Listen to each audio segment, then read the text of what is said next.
All right. Hey, Pastor George, welcome back. Chris Thurton, it's good to be with you. How are you? Sir. I'm doing all right, doing well. The sun is shining today, and I'm starting to feel like summer. I love it. I've been ready for it. I'm ready for it. I'm still stuck in February somehow. Yeah, I can only deal with the Seattle gray for so long. That's all right. Well, I'm glad to have this conversation on dating today. Yeah. And I'm intrigued because I'm not even sure that students date anymore, and that it's even a thing. So I'm curious to hear if it happens, and then like from their perspective, what that even means. I haven't been in college for about 10 years. I've been married for almost 2, and I feel like I'm way out of the game. So we'll see what happens. I was out of the game even when I was playing the game, so I'm lousy. That's awesome. Aren't we all? All right, I'm bring our students in right now. Well, thank you all for being back for this conversation as we get to hang out with Pastor George and talk about dating. And so I am excited about that. The first question we got here, and it's kind of open-ended, but I'm so fascinated what y'all are going to say, is what is the dating scene like right now for young adults, college-age students, I guess for you all individually? What's dating look like right now?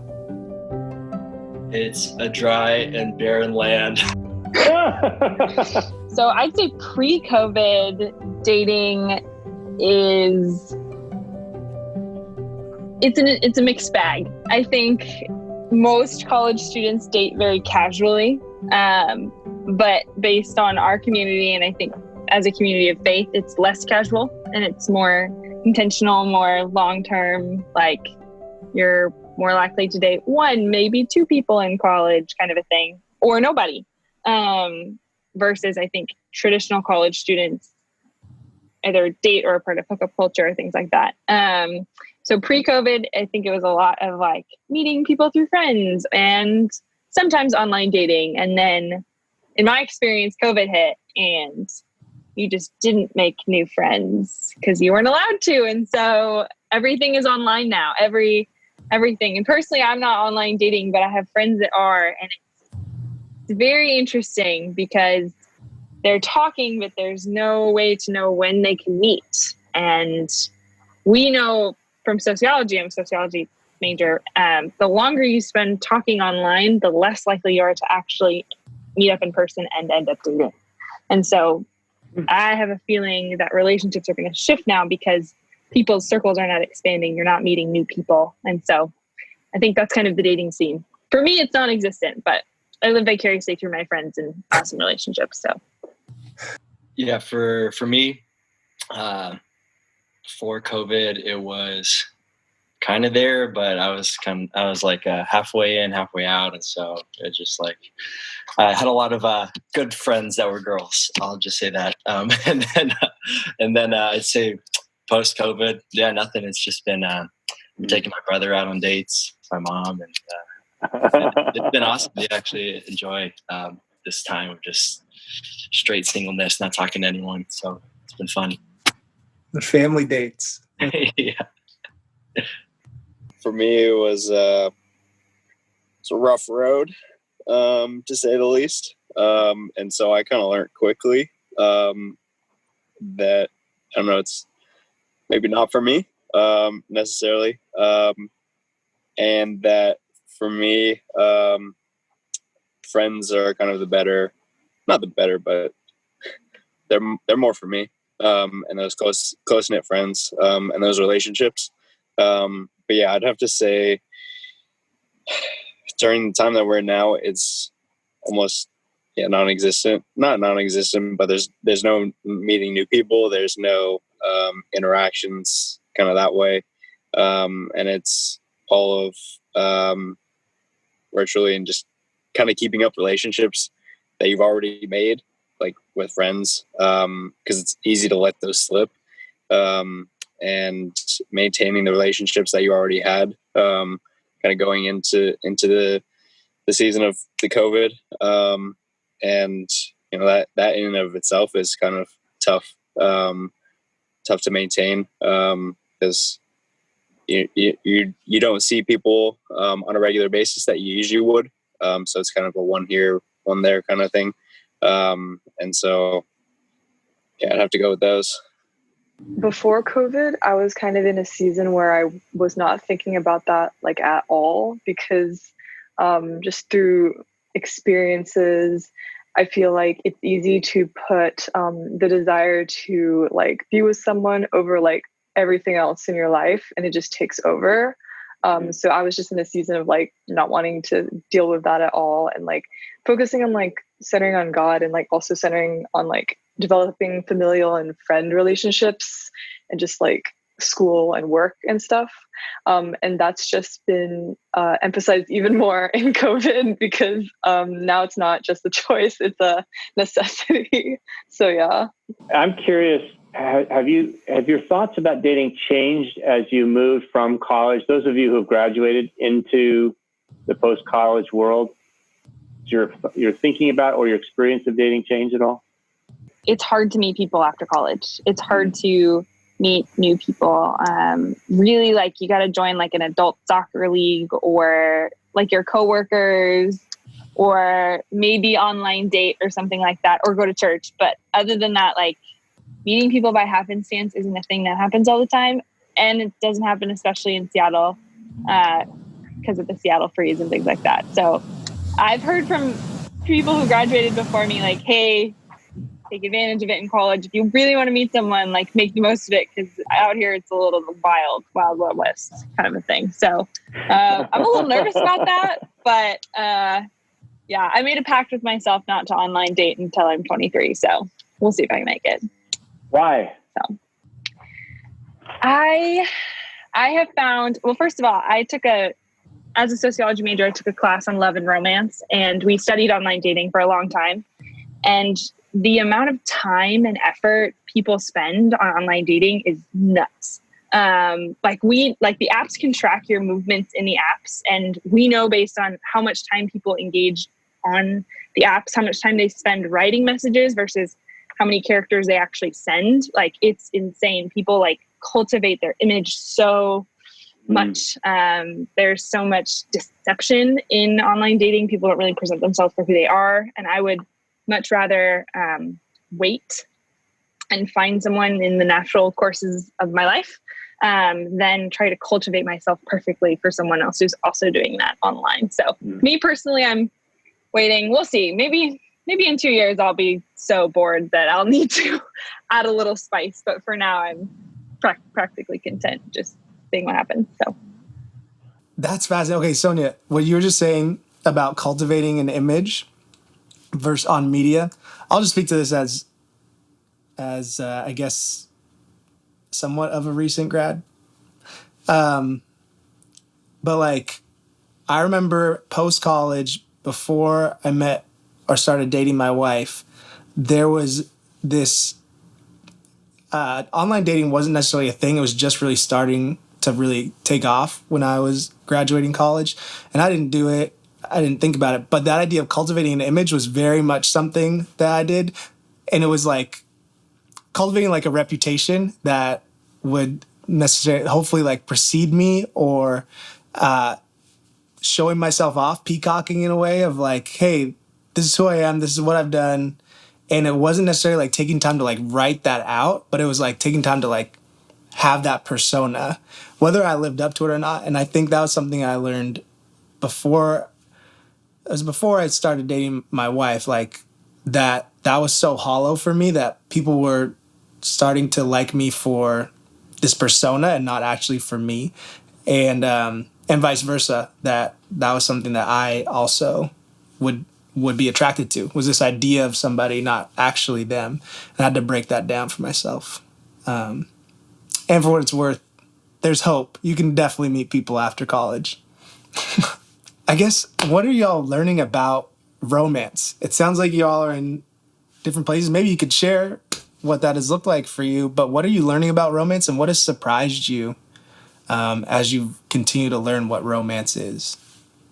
I guess for me, the goal is less romance and more partnership. That sounds kind of boring, but I don't know. That sounds more stable to me. I think romance gets really cheesy, and it's all about the endorphins and the moment and things like that. And there's the pressure, like, oh, I have to say the right thing and do the right thing based on what I want and their expectations, whether said or unspoken. Versus, I think partnership is like, we're in this together. Like, how can we cultivate relationship together?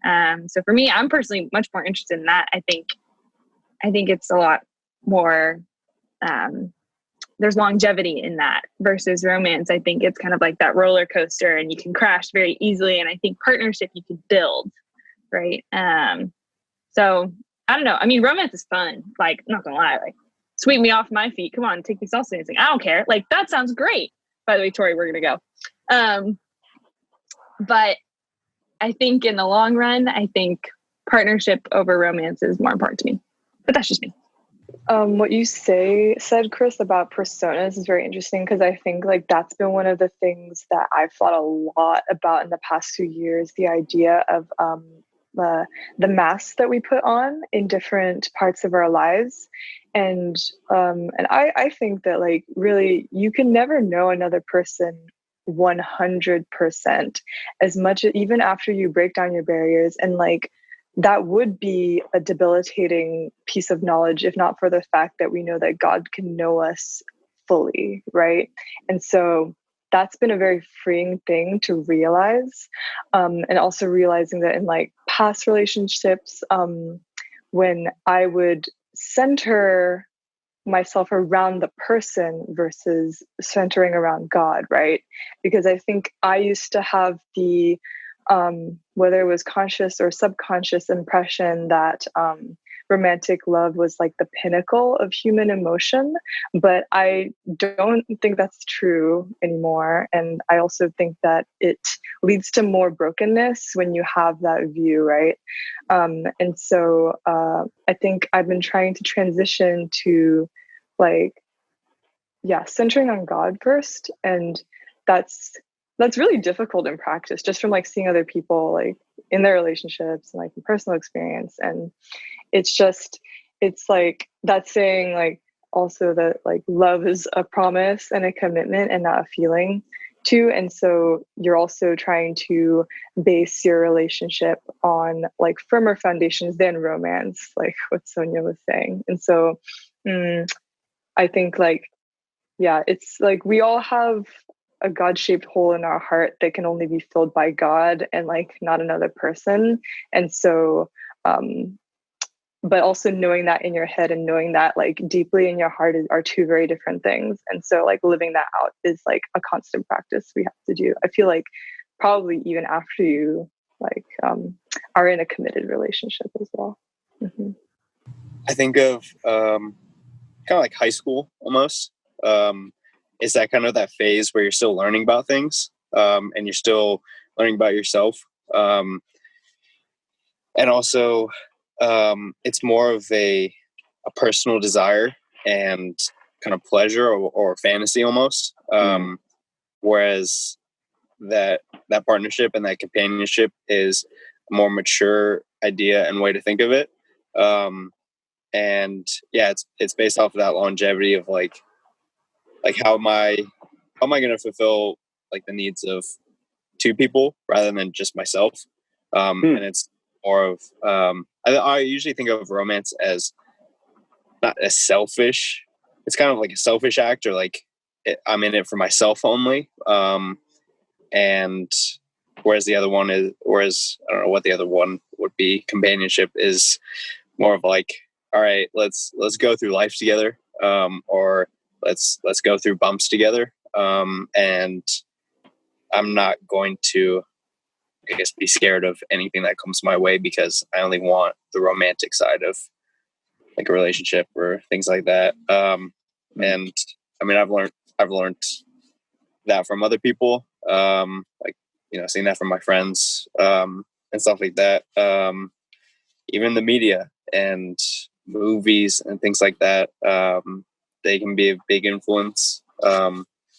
So yeah, I think it's definitely like independency versus like going through life and things together with someone else. Mm-hmm. I think that the biggest thing that I learned about myself, especially when it comes to dating and romance, is that oftentimes I do try to, put like girls in that void where that only God can fill. And it just leads to a lot of heartbreak, and it leads to just drama and all these terrible things. I've also learned that there's a lot of power in boredom. I don't know. I really like excitement, and I like, like those intense, emotions, like when you experience when you first start dating. And it's been very, very challenging for me to get past that point. One thing I've really struggled with is just because like I view boredom as like, oh, like passion isn't there. So yeah, I'm gonna peace out. I'm gonna go over 100 miles. But yeah, no, it's definitely a struggle for me for sure to get past that point. It sounds like you all have made a distinction between, I guess, the ways you've been using romance of like kind of a fleeting type fling versus something that's more substantial in companionship or partnership. Why do you think people so often, maybe not yourselves, but I know I've done this, can settle for the former rather than the latter? Why do you think people can settle for the fleeting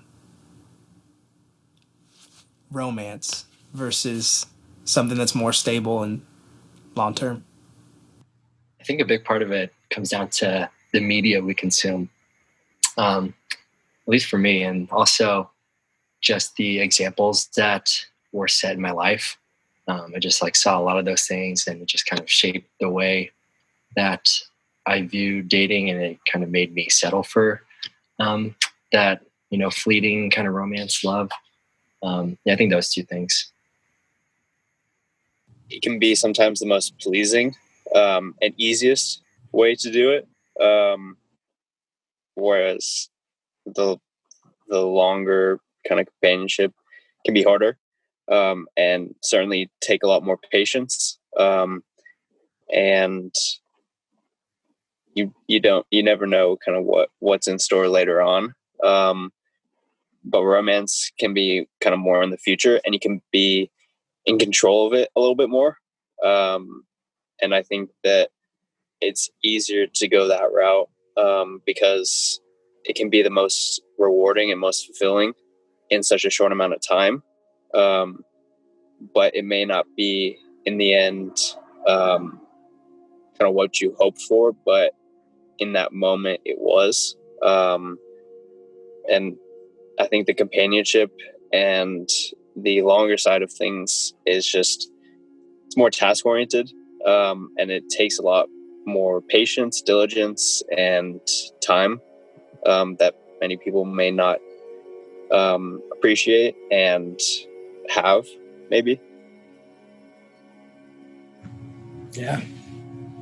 Two other factors that contribute to it that I've experienced in my life and in the lives of those around me is family expectations are a big one. I have a friend I grew up with, and both of her brothers met the people they married sophomore year of high school. And I just remember that year being so pressure cooker for her. Like, it was nuts. And we left the end of the year, and she didn't date anyone the whole year. And she felt like she had failed her life before it even got a chance to start. And so that's a very small example, but family expectations can have a lot to do with it based on who you are dating, what they look like, what their character is, where they come from, what their major and or job is. And there can be a lot of prejudgments there that influence people to seek relationship in certain places or not pursue relationship in other places. I have a housemate of mine, and she's funny. She's not in school, and she lives here next to the University of Washington. And her grandma said, "Oh, that's a good thing. You live right next to the business school. Like, go find yourself a business major guy." And that's kind of the narrative in her life is like, you exist to go find a mate. And that's something that can really change the way people look for companionship. Also, something I'd say the second half of my answer is, what is everyone else doing? What are the people around you doing? What are the people you look up to doing? I think we as human beings fall so far into isopraxism, where you're just like, what is the group doing? How can I just belong? And more often than not, that leads you down a path you don't actually want to take, which is, I'm just going to go with what's fast if it's going to get to me to where other people are. And far too often in young Christian culture, that's marriage. And I think Thurt said it best, like the goal isn't marriage. The goal is good relationship, like healthy relationship. And I think far too often people dive into things that aren't meant for them and they aren't ready for, because they're scared to get left behind. One thing that would attract people to wanting just something that's less lasting right now is just the fear of like being alone, and that lack of patience, because like college is a stressful time, like the world is a stressful place. Like I feel like everyone wants companionship of some kind, and like there is something about like having a partner that's like different, right? And so I can see how people like that I've seen as well would rush into something or start something, but not because they want to be with that person. They just want to be with someone. And I think that that's going to end in like brokenness again.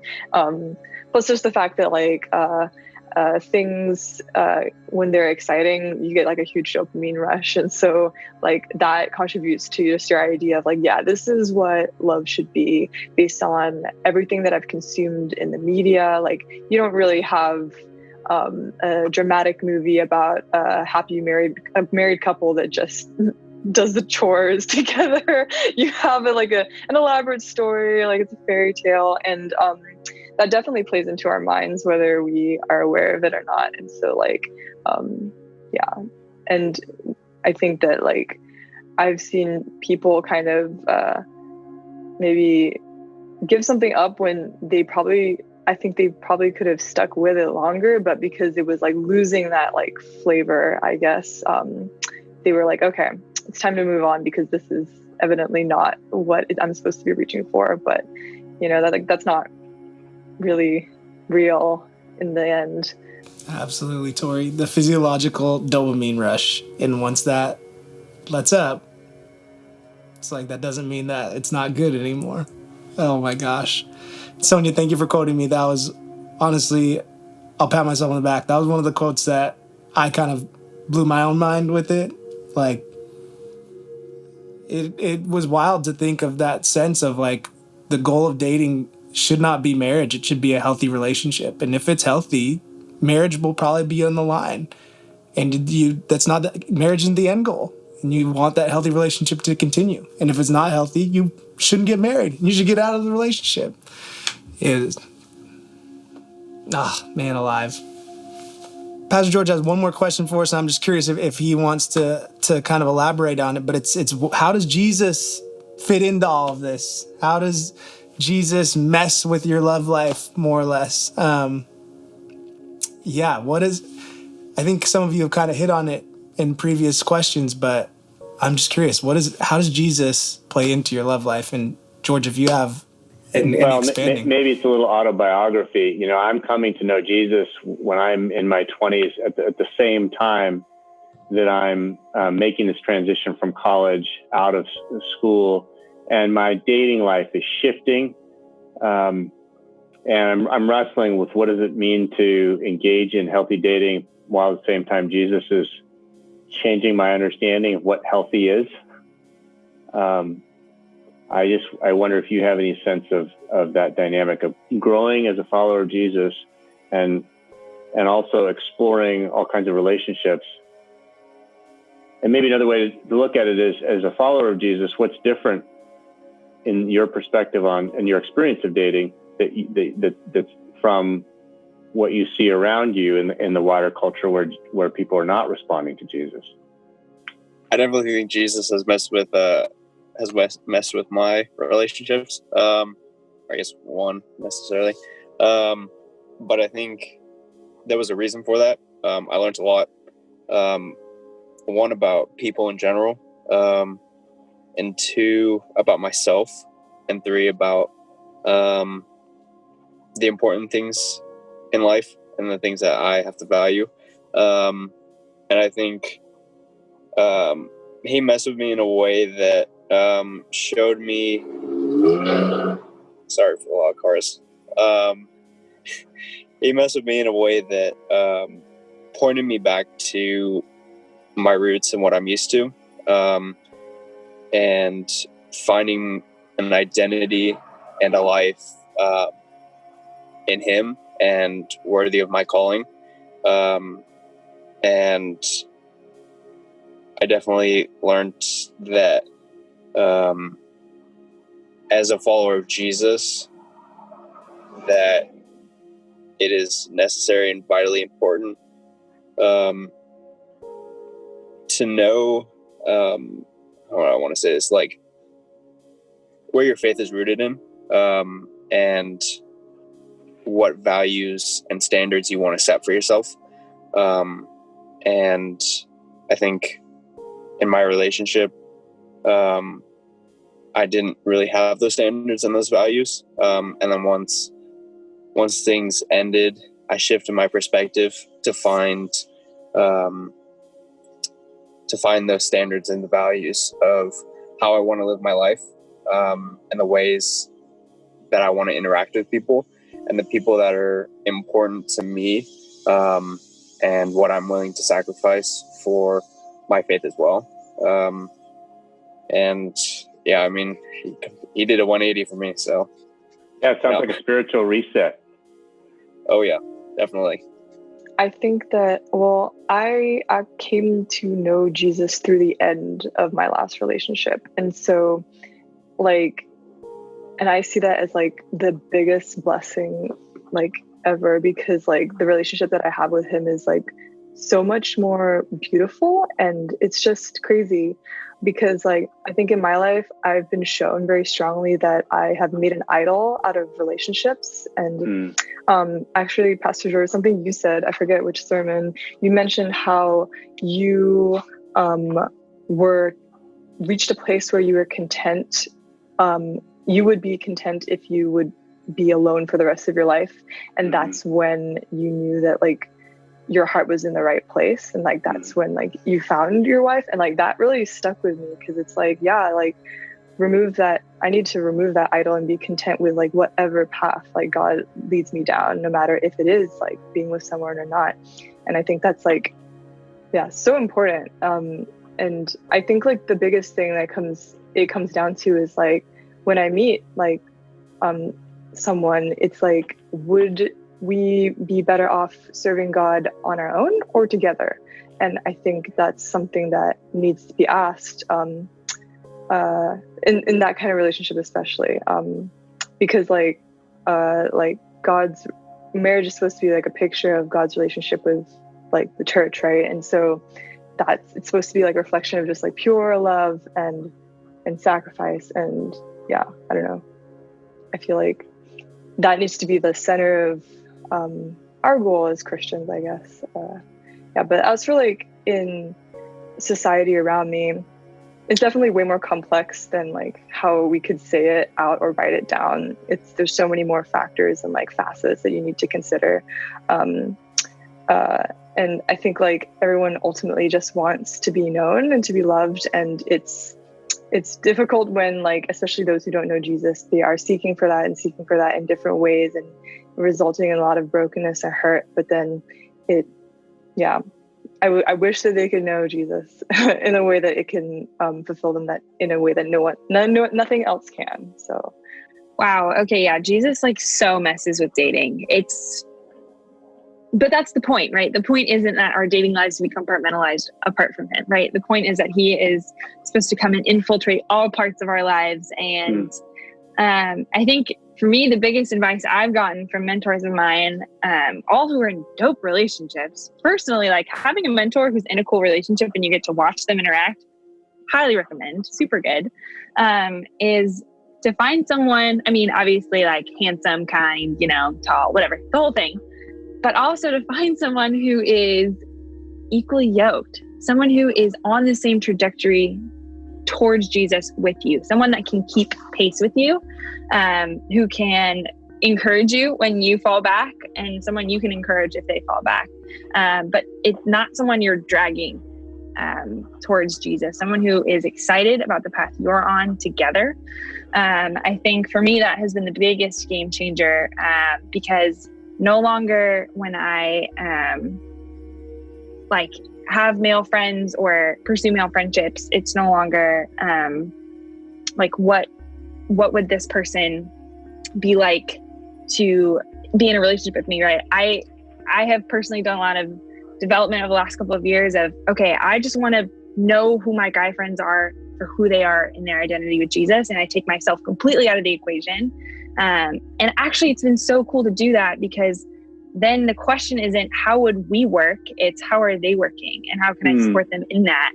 And if a relationship does happen to come out of that, I already have figured out how to love them as a friend. And then you get to transition to, okay, how are we running together? How are we running this race together? And how are we keeping each other accountable in completely different ways? And I think this is a conversation I have all the time with my Young Life students, is the way Christians date in college is so countercultural. Like, it's not a thing that's happening on campus everywhere. The kinds of conversations we have, the boundaries we put up, like the expectations we have for each other, the way we ask other people to keep us accountable, like those are things that don't happen everywhere on college campuses and in young adult life. And so I think Jesus definitely messes with our expectations of dating. He messes with what we're looking for. And he messes with our perceptions to people who don't know him, right? Because a lot of people won't get it. And I think that might make it harder. Yeah, I think the biggest way Jesus kind of messed with my love life was by taking it away. Just like, I have like a huge family, on both sides, and a lot of aunts and uncles. And, unfortunately, like most of those marriages have ended in divorce, a variety of reasons, but like the biggest one just being like infidelity. And, I really felt kind of just moved to try and like reverse that generational curse. And so, God just really called me to like a year of singleness, and to try and like pursue contentment and just a greater loving relationship with God. And it ended this past May, but to be honest, I feel like it did. Or I don't know. I'm kind of confused, and I want to get your insight, Pastor George. Like, do you think that like contentment like is like a goal and you just like work your way up to it, or do you feel like it's like a daily battle? Because I feel like there was like a solid month where I was like, okay, honestly, like being single is super dope. Like I feel like I could be single for the rest of my life. But then, like the next month I was like, dang, she's really cute, and she's really cute. And I don't know, it's kind of been tough, but I don't know. I'm just confused about that. Yeah, geez, I don't know. I don't think of contentment as an accomplishment, but more an experience like of the fruit of the Spirit, the peace that comes from Christ. And not sure how that impacts dating. I can remember when I was growing in my faith and thinking about dating, that somewhere Paul says to Timothy, treat women like they're your sisters. And I think that confused me, because I thought I would never want to date one of my sisters. So that was my first thought, like, so dating's over, right? No, but there's a sense of, I think, self-possession and respect and caring and mutual, some of the things that we're already talking about. And maybe that year for you, Miko, was about that self-possession of understanding that by myself, before my God, I am sufficient, and I don't need another person to enhance that sufficiency. And I think that's a really important foundation for the dating experience. Then you're not trying to get from the other person what only God can give you. Learning contentment for me was learning to like myself and know that God liked me too. like, which is a lot like what you just said, Pastor George, but it's like, I wasn't content until I actually liked who I was, like learned to like myself. It wasn't that I changed a bunch of things who I was. I just learned like, oh, I got to practice liking myself. Not just loving myself, but liking myself too. Do you have any closing thoughts, Pastor George, or things that you would like to hear from anybody else as we wrap up? No, I want to honor your time. I know you guys have been at it a lot today, so thank you very much. Man, I'm just so impressed with the wisdom. I wish I had the spiritual maturity that each of you has at this point in my life. I was, I guess, what I see in you is a pursuit of Jesus. And that's what I wanted. That's what I was after at that time, because I was just learning he was pursuing me, and it made all the difference. And I can see it's making a big difference for you guys too. And I look forward to sharing that with the congregation. So thank you.